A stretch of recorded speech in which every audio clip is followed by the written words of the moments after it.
Hello friends, this is Robert West. Welcome back to my YouTube channel. The topic of this video is Donald Trump's efforts at ending the Russian-Ukrainian war fails miserably. Before we start, just want to thank all the new subscribers to the YouTube channel. Really appreciate you guys. Also, if you're brand new and you've never been here before, welcome, and if you haven't subscribed yet, please consider doing so. It's free of charge, helps the channel get the information out to more people, and grows the channel just a little bit. All right, friends, let's get into this. So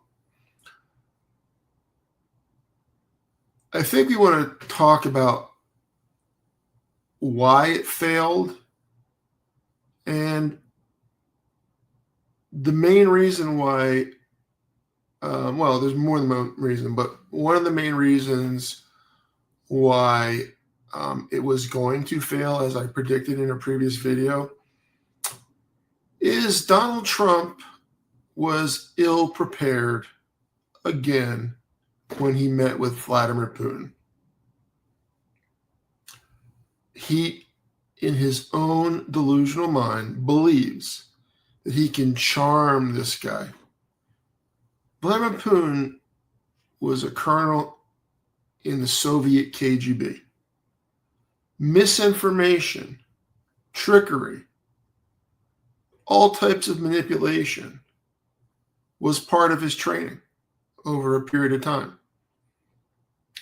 So Putin was completely ready for this meeting. But Trump was not, because he actually believed that he's going to convince Vladimir Putin. Now, frankly, I don't know what people are advising him, because he seems very hard-headed and difficult to advise. If he hears something he doesn't like, he'll just get rid of you. So most likely these people are telling him, oh, you got this, sir, you got this. Well, he doesn't have it. The other main reason why this is going to fail, or another main reason I should say, is because Donald Trump's a terrible negotiator. He's giving up all his cards before he ever gets to the negotiation. He can't keep his mouth shut and his strategy shut. So,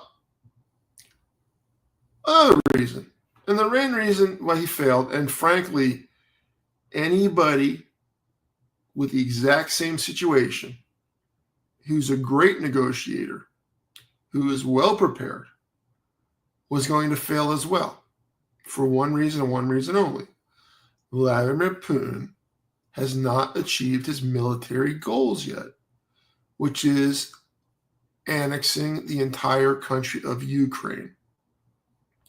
The only way to get this man to the actual peace table is to arm the Ukrainians to the teeth, so they make things very, very uncomfortable for the Russians.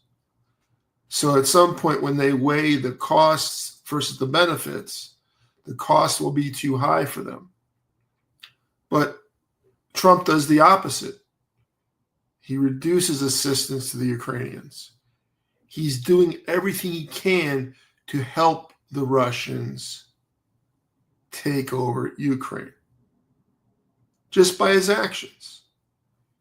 He suspended intelligence for a period of time with Ukraine, which they needed that to keep track of Russia's movements, because they do not have any satellites that I'm aware of.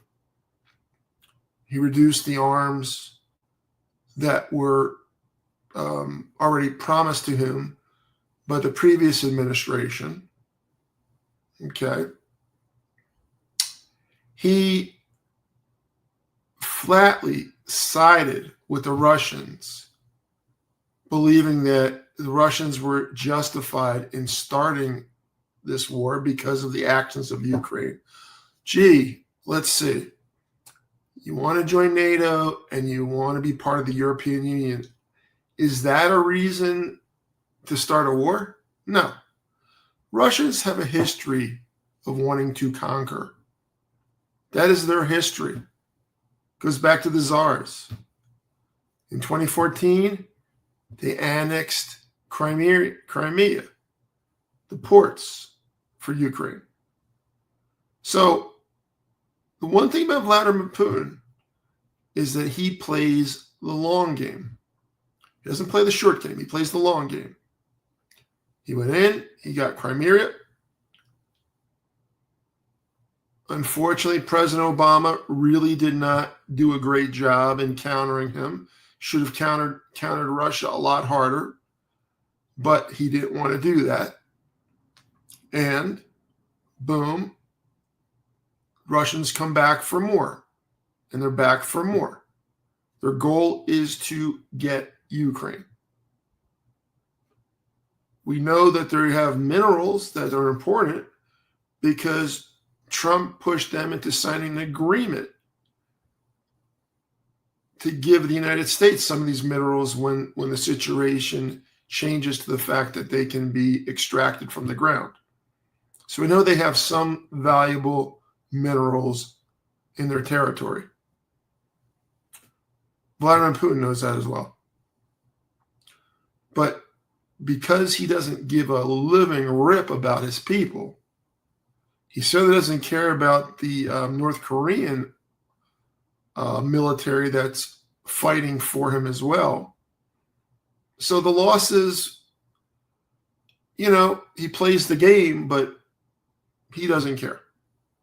So Trump was not going to succeed, but many people think that just inviting him, Putin, to Alaska was a very big mistake. And you invited him on a military base, nonetheless, where certain planes are kept that are supposed to be our most secret asset. Not secret that we don't have them, but secret that you don't let people get all that close to them. But Vladimir Putin got the red carpet treatment.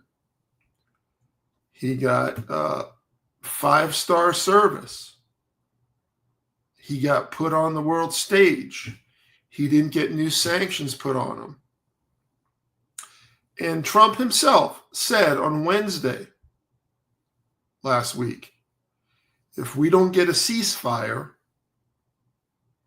then there's going to be serious consequences. Guess what? There's no ceasefire and there's no consequences.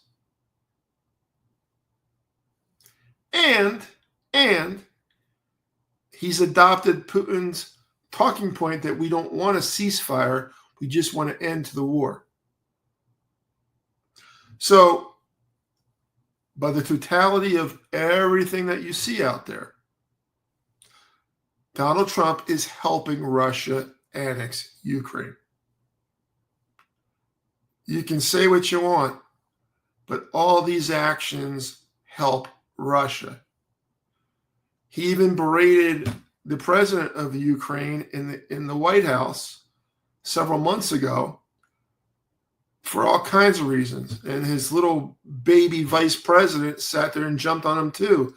And another guy jumped on him because he wasn't wearing the proper suit. So this man has some connection in some way to Russia. I don't know what they have on him. I don't know if he's on their payroll. I have no idea. But we've never had a president suck up to the Russian president in this way in the history of the United States. In the history of the United States. Donald Trump likes the way Vladimir Putin runs Russia. Russia has a horrible economy. They only have one export, and that's oil. That's it. That's all they've got. They're not China. China has a way, way more comprehensive, smarter economy. They have all kinds of manufacturing. They have all kinds of things they create, they make. They are definitely a different country. Russia is the dinosaur. China is the future. That's how it works. But Trump's strategy, thinking he was going to for a better word, lack of a better word, schmooze Vladimir Putin was absurd. Vladimir Putin's a master at this game. He's been in charge for years. And this numbskull actually believed that he can do something. Or this is just a total distraction from the Epstein scandal where he will not release the files because his name is in there multiple times, apparently. And we know this because his name was redacted multiple times, according to many sources who are in the know. So,